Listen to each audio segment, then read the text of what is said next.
Hello, I'm Esther Gidu-Ewart. It's Tuesday, June 6th. This is Africa 54.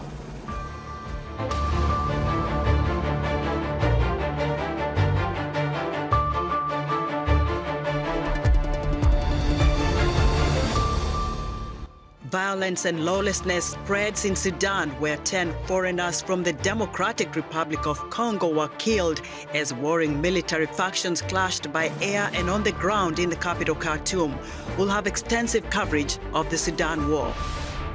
U.S. Ambassador to the United Nations Linda Thomas-Greenfield appeals to the international community to provide more humanitarian assistance to the Horn of Africa following drought, flooding, famine, and conflict in the region. And tobacco, the leading cause of preventable death in the world, kills over 8 million people each year, with more than 1.2 million of them non-smokers exposed to secondhand smoke. We'll hear more on prevention measures from a health expert. All this and much more coming up on today's Africa 54.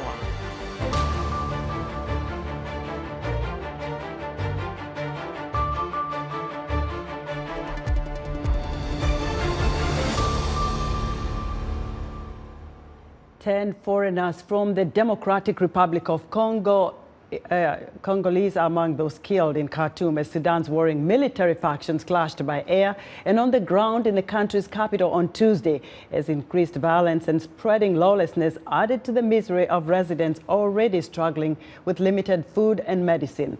VOA's Paul Ndiho has more. Shortages of food, medicines, and especially water are becoming extremely acute as clashes escalated in Sudan's greater capital on Monday, just 2 days after a ceasefire deal expired. Upwards of 1,800 people have been killed, according to the Armed Conflict Location and Event Data Project, and the UN says 1.2 million have been displaced, with more than 425,000 fleeing abroad. The Democratic Republic of Congo is demanding answers from Sudan after news broke that 10 of its nationals were killed in Khartoum when Sudan's regular army bombarded a university campus on Monday. In a statement read to the press by the government spokesperson at a weekly briefing in Kinshasa, Christopher Rutundula said his government expects Sudanese authorities to shed light on the incident. As the Sudan battle rages, the United States and Saudi Arabia have made a renewed push for truce talks between Sudan's warring generals. Multiple ceasefires have been agreed and broken, and Washington slapping sanctions on the two warring generals last week, blaming both sides for the appalling bloodshed. Envoys of Sudan's regular army and paramilitary rapid support force RSF have remained in Saudi coastal city of Jeddah, despite the earlier collapse of the ceasefire talks, according to the kingdom's foreign ministry. A 5-day extension of a US and Saudi brokered truce formally expired over the weekend, with no signs of the conflict abating and fears that the rival sides were poised for an escalation. A video posted on social media earlier this week shows a rapid support forces fighter firing a machine gun towards a residential building in one of the neighborhoods in Khartoum. Fighting erupted on April 15th in the Sudanese capital between the army led by the de facto leader Abdel Fattah al-Burhani and the RSF commander, his deputy turned rival Muhammad Hamdan Daglo. According to the United Nations, some 25 million people, more than half of Sudan's population, are now in need of aid and protection. Paul Ndiho, VOA News.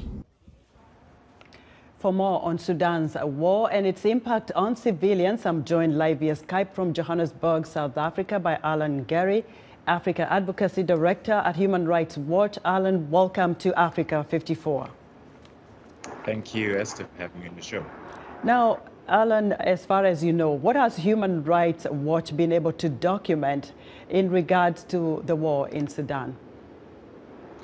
You know, even before we talk about what's been documented by Human Rights Watch, I think one of the most disturbing features of the ongoing violent conflict between the SAF and RSF in Sudan is that despite several promises of ceasefires, including from the US, Saudi brokered peace deal that happened in Jeddah not too long ago, both parties cannot seem to keep their hands off the triggers. And what we are seeing from the research from Human Rights Watch on the ground and in countries around Sudan where civilians have fled, Chad, Uganda, Egypt, and various other Central African Republic, is that as a result of this failure to observe the ceasefires, we continue to register across the country civilian loss of lives, mass displacement internally, and as I've mentioned, even externally outside of the country, a number of refugees. We must also remember that Sudan was also home to a number of refugees from countries across the borders of or neighboring countries that had sought refuge there. So they're doubly displaced, and various other grave human rights abuses. Of course, the humanitarian situation in Sudan continues to worsen as both RSF and SAF target civilian and civilian infrastructure. So even if the conflict would end to... Alan, what are your recommendations as Human Rights Watch to the African Union first and also to the United Nations Security Council? Yeah, thanks, Esther. I think to the African Union and the African countries, there is definitely a critical role to play in pressing the parties to stop their harmful and abusive actions. The AU, the UN, and the Intergovernmental Agency for Development will need to take immediate steps to get the two warring parties to get to the negotiation table. Of course, the first thing is to silence the guns, and this is really the best way to ensure that civilians are protected. And we think that there needs to be a clear message that comes from the AU to the warring parties that there will be consequences for the abuses, particularly those against workers, aid workers, doctors, and other professionals. And certainly the Security Council is an important player as well. It should actually take stronger steps to reverse that rapidly deteriorating situation in Sudan. We are concretely asking for targeted sanctions on those responsible for violating international humanitarian law and international human rights law. But we're also calling for an armed embargo against the warring parties. And this will certainly prevent future atrocities from happening. Our focus has always been A3 in the Security Council, and hopefully we will see some leadership from these three countries. Alan, thank you very much for your insight. Alan Gary is Africa Advocacy Director at Human Rights Watch. Meanwhile, U.S. Ambassador to the United Nations Linda Thomas-Greenfield says drought, flooding, famine, and conflict have had a devastating impact on the countries in the Horn of Africa. She has appealed to the international community to provide more humanitarian assistance to the region. In May, the United States announced more than $500 million in drought aid for the Horn of Africa. Thomas-Greenfield spoke to VOA's Heidi Adams about the need for greater collective action to address the crisis. You announced in recent days around $524 million in drought aid for the Horn of Africa. U.S. aid to the region for 2023 now stands at around $1.4 billion. Ma'am, is that enough? I mean, how far does and can this money go towards addressing what you have called a storm of crises that has pushed millions across the Horn of Africa to the brink? Haiti, it is not enough. The UN has asked for $7 billion. So what you heard announced is just a small contribution toward addressing a major global issue, and that is hunger. It is famine in the Horn of Africa. Our $524 million was a huge contribution. It's the largest contribution. It brings our total for the fiscal year to about $2.5 billion, but more is needed. I visited Somalia earlier in the year and made a strong appeal to the rest of the world that they should be assisting in this situation. Children should not starve to death. People should not go to bed hungry.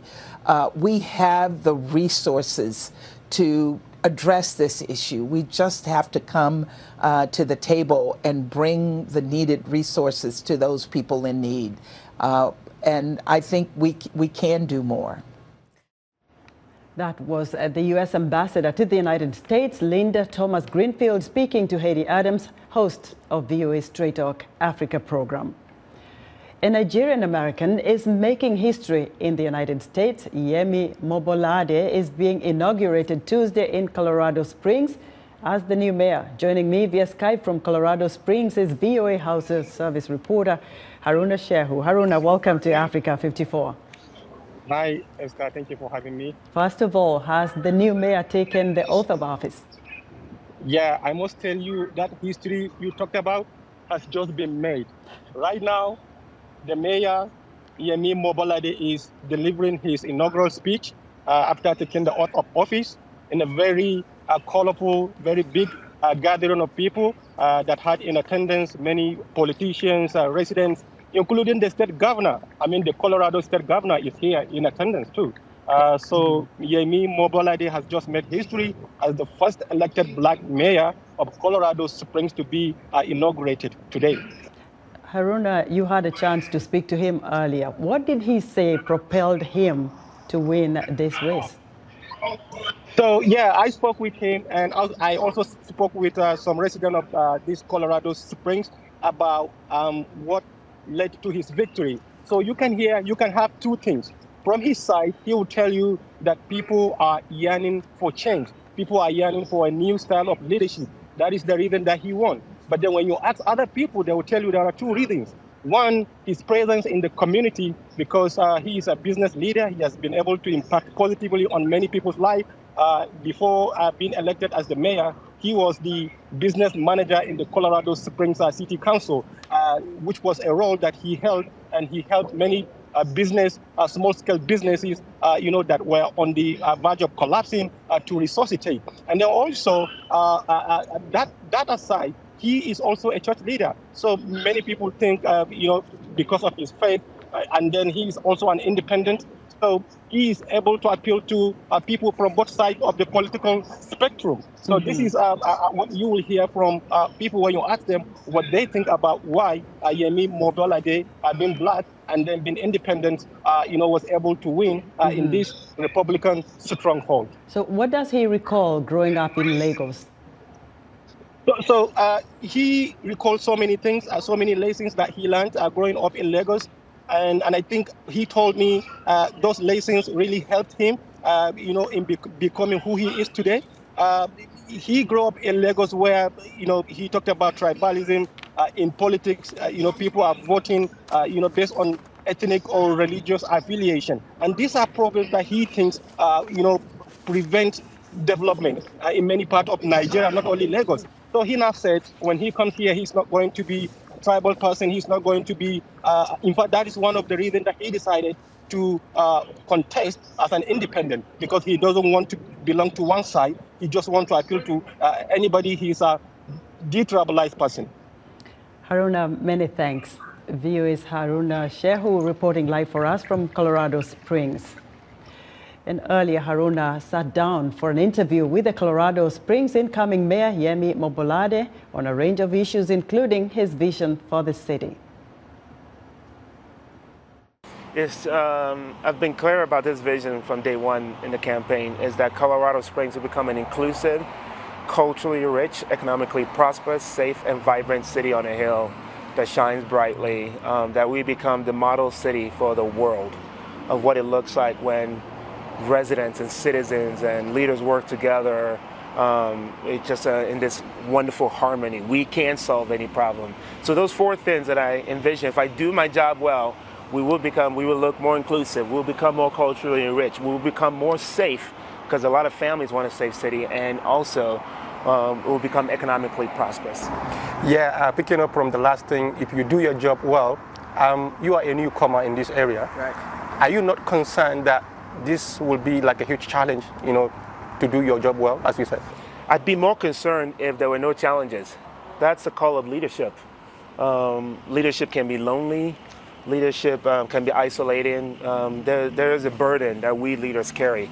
I made my peace about that. I made my peace also if we did win, or when we did win. You know, I know I'm ushering a whole new reality. I know I'm also going against some power structures that has historically been in this city. So it will be challenging, but I'm not afraid to take on any challenge because I'm very confident in my skill set and abilities and my winsome ability. And so that's just par for the course. I often say that the best definition of leadership is when you look at Jesus. That was Yemi Mobolade, the incoming mayor of Colorado Springs, speaking to VOA's Haruna Shehu. We're excited to hear what you think about Africa 54 and all our VOA Africa programs on our website at voaafrica.com. Still to come in our health report, more than 1.2 million non-smokers are exposed to secondhand smoke.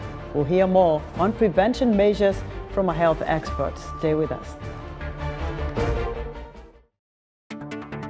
On the next Straight Talk Africa, violent protests rocked Senegal's capital, Dakar, after the sentencing of opposition leader Ousmane Sonko, which could prevent him from running in the February presidential elections. Senegal's government cut access to mobile internet services. Are we witnessing a decline of Senegalese democracy? Join me, Heidi Adams, on the next Straight Talk Africa.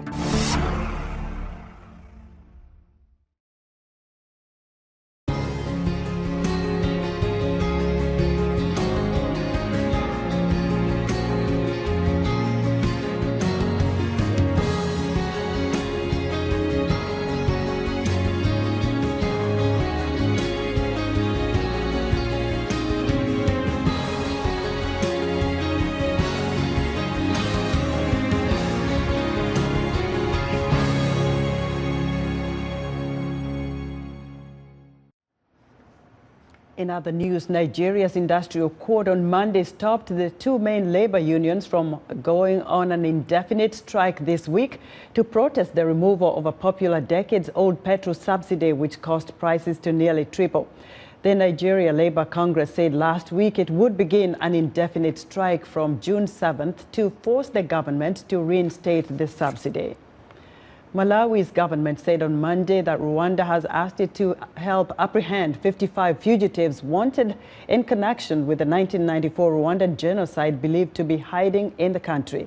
According to Malawi's Minister of Homeland Security, Ken Zikale Ngoma, the Rwandan government has sought assistance from the Malawi government in identifying the suspects who are wanted in connection with the deaths of over 2,000 people. African leaders seeking to broker peace in the Ukraine war are set to launch their mission in mid-June.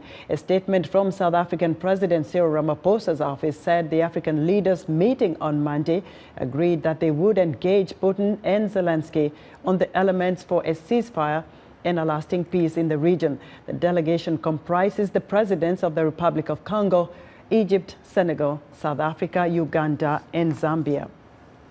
In collaboration with the Ukrainian government, the U.S. Agency for International Development, or USAID, has created an app that connects Ukrainians with their government so they can access public services, and use of the app's code has expanded to different countries. Irina Mavichuk has this story narrated here by Anna Rice.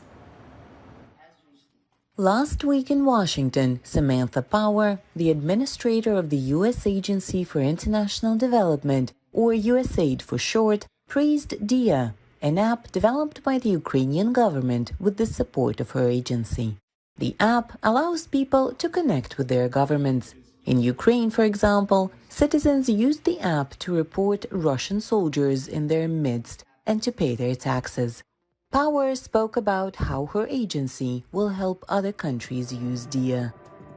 I am thrilled that USAID will be working with Colombia, with Kosovo, and with Zambia, for starters, to explore collaborations on everything from improving their current systems to developing new digital citizen services. USAID Assistant Administrator Aaron McKee said citizens of different U.S. partner countries will use different app features depending on their needs. Zambia may just want to have an e-passport. so it makes it easier for citizens to travel. Or Kosovo, maybe looking at the government procurement system and looking at, open bidding and using an app so that citizens understand what their tax dollars are going for. Valeria Ianan, Deputy Minister at Ukraine's Ministry of Digital Transformation, told VOA that one country, Estonia, is using the technology and that many more will likely follow. Estonia, the most digitally advanced country in Europe, which Ukraine learned a lot from, they are adapting our experience and have created an app based on our mobile app Dia. We're currently engaged in negotiations with 15 countries regarding the app.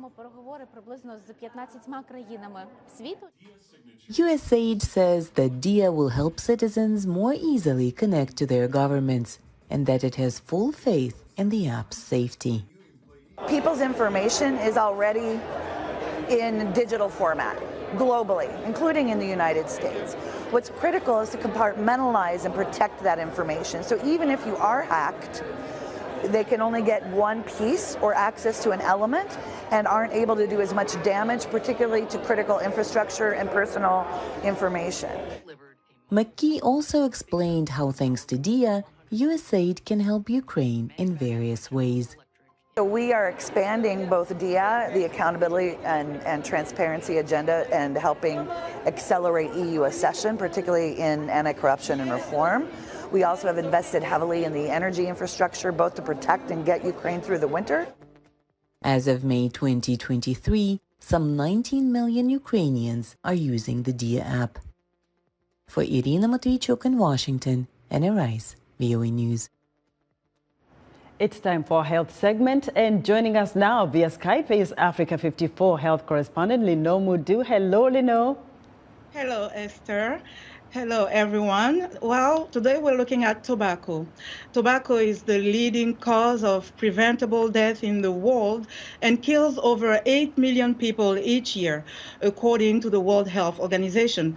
More than 1.2 million of them are non-smokers who were exposed to secondhand smoke. Experts say cancer and heart disease are some health consequences of smoking. WHO data reveals that 1 in 5 adolescents in Africa now uses tobacco. And the use of tobacco products other than cigarettes is also increasing on the continent. For more insight, I spoke with Akinbode Oluwafemi. He is the Executive Director of Corporate Accountability and Public Participation Africa and Board Chair of the Africa Tobacco Control Alliance. Take a look. So when you have to look at the smoking rate across Africa, we have, you might be saying that smoking rate is low. You have countries with less than 10%. You have just close to, 20%.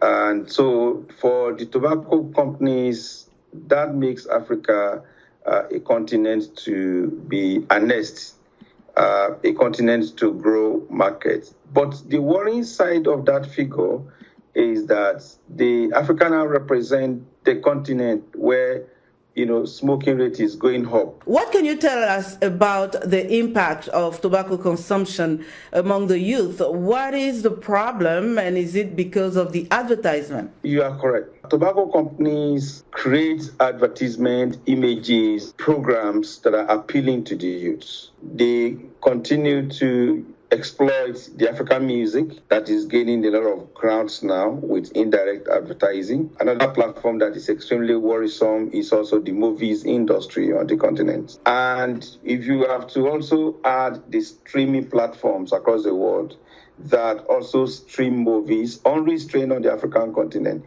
without the kind of restrictions that you have in India, where smoking is glamorized, then you begin to see that aspirational motive where, African youths are beginning to associate, smoking to, cool life, development, and the rest of them. And so all these factors put together what we will see are responsible, that we begin to call on governments across our continent to do something to ensure that the glamorization of movies in music and movies, advertisement, sponsorship and promotion, they even do some what they call the corporate social responsibility initiatives that are targeted at the youth in order to subtly market their products to that section of our communities. What is the strategy for the Alliance to tackle this problem? The Africa Tobacco Control Alliance is an alliance of civil society groups across the continent. First, we're pulling ourselves together to exchange our ideas, to build capacity, to be able to work together as a continent to ensure that all governments on our continent put in place laws and that are compliant with the Framework Convention on Tobacco Control, as well as effectively implement those laws. We are involved in capacity building. For our fellow NGOs, fellow CSOs, we are also providing technical assistance to government that are working on tobacco laws for their individual countries. And of course, we also link up with our global CSO movements to be able to get the best practices and get involved in all the global arena on tobacco control. Now, for this year, World Tobacco Day, which was May 31st, you drew attention to the fact that cigarette butts are one of the most prevalent forms of toxic plastic pollution on the planet and harm the marine ecosystems. Tell us more. Every year, about 4,500 billion cigarette butts are thrown everywhere in the world. And those butts eventually end up either in the marine system or actually as litters on our environment. And of course, in the cigarette butts are microplastics that are not biodegradable. In the production of plastics, you contribute to climate change, even when these are thrown in the atmosphere, again, because they're just there, they end up in our fishes, they end up in our marine system, and ultimately they come back into our body system. And so we think that this is the time that governments around the world should begin to ban filters in cigarettes, because it appears now, and there are scientific evidence, that cigarettes, right from production at the farming level to smoking of cigarettes, even to the butts, they are injurious to health and, of course, the environment. We are specifically now asking government to begin to enforce ban on filters, as well as look at mechanisms to make tobacco companies pay for the damages that they have also caused on the environment and make them pay for the pollution. And of course, let our world and our climate become cleaner. That's all for today. For more, find me on Twitter at Linahmudu. Esther, back to you. Thank you so much, Lino, for that informative report. And thank you, viewers, for joining us on Africa 54. We'll see you right back here tomorrow.